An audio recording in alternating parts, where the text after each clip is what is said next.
రాష్ట్రంలో ప్రస్తుతం ఉన్న పరిస్థితులను బట్టి ఒక్క క్వశ్చన్ మాత్రం ఇప్పటివరకు ఆన్సర్ దొరకలే. విద్యాశాఖ మంత్రి ఎక్కడ? రాష్ట్రంకి విద్యాశాఖ మంత్రి ఎందుకు కావాలి? రీసెంట్గా వచ్చిన ఇష్యూస్ చూస్తే ఫుడ్ పాయిజన్ కారణంగా ఒక విద్యార్థి మరణించడం జరిగింది. మరియు చాలామంది విద్యార్థులు ఆసుపత్రి పాలవడం కూడా జరిగింది. అది చాలా మేజర్ ఇష్యూ. రెండవది, ఒక స్కూల్ ప్రిన్సిపల్ బీర్ బాటిళ్లతో రెడ్ హ్యాండెడ్గా పట్టుబడ్డది. మళ్ళా ఆమె డిగ్రీ కాలేజ్ అమ్మాయిలను కూడా వేధించినట్టు మనం వార్తలలో చూసినాం.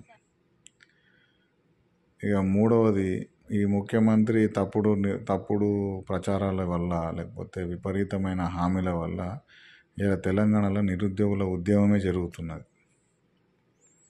నాలుగవది, జాబ్ క్యాలెండరు, గురుకుల టీచర్లు, అంగన్వాడీ వర్కర్ల వేతనాలు, ఇట్లాంటి చాలా విషయాల మీద స్పష్టత లేదు. మరి ఇవన్నిటి పక్కన ఉంటే గత 5 నెలల నుంచి మన ముఖ్యమంత్రి గారు ఏం చేస్తున్నారంటే 2 వారాలకు ఒకసారి ఒక బీఆర్ఎస్ ఎమ్మెల్యేకి కండవా కప్పుతున్నారు. అంటే 2 వారాలకు ఒకసారి వచ్చిన న్యూస్ని బట్టి చూసినా ఇప్పటికీ 20 వారాలు, అంటే 5 నెలలు కేవలం ప్రతిపక్ష పార్టీ మీద లేకపోతే ఢిల్లీకి పోదందుకు ఆయన వేస్ట్ చేసిండు. ఒక సైడు విద్యాశాఖ మంత్రి లేరు, ఇంకొక సైడు విద్యాశాఖ మంత్రిని తన దగ్గరగా పెట్టుకున్న ఆయన పక్క పార్టీ వైపు, పక్క రాష్ట్రాల వైపు, ఢిల్లీ వైపు చూసుకుంటూ ఏరిండు.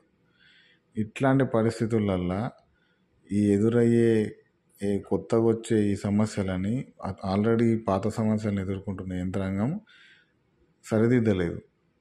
అంటే అట్లాంటి సమస్యల్ని వాళ్ళు పరిష్కరించలేరు. ఒకవేళ పరిష్కరిద్దామన్న కొత్తగా వచ్చే సవాళ్లకు ఒకరి నుంచి ఆదేశం రావాలి, ఆదేశం ఇచ్చేటోడేమో లేడు. అందుకే ఇప్పుడు మనం చూస్తున్న ఇంత కేయాస్ ఎందుకు నడుస్తుంది మన రాష్ట్రంలో అంటే, ఆయన విద్యాశాఖ మంత్రి లేడు, స్టేషన్ గాలికి వదిలేసి ఎంతసేపు పక్క రాష్ట్ర సీఎంతో చేతులు కలపాలా, ప్రతిపక్ష పార్టీలు ఉన్న వాళ్ళని గుంజుకోవాలా. ఇట్లా జరిగితే మన అడ్మినిస్ట్రేషన్ దెబ్బతింటుంది, మన రాష్ట్రంకి చెడ్డ పేరు వస్తుంది. ఇప్పటికైనా మీ వంతున కృషిగా ప్రతి ఒక్క యువకుడు అట్లీస్ట్ సోషల్ మీడియాలో అయినా క్వశ్చన్ చేయాల్సిన అవసరం స్టార్ట్ అయింది.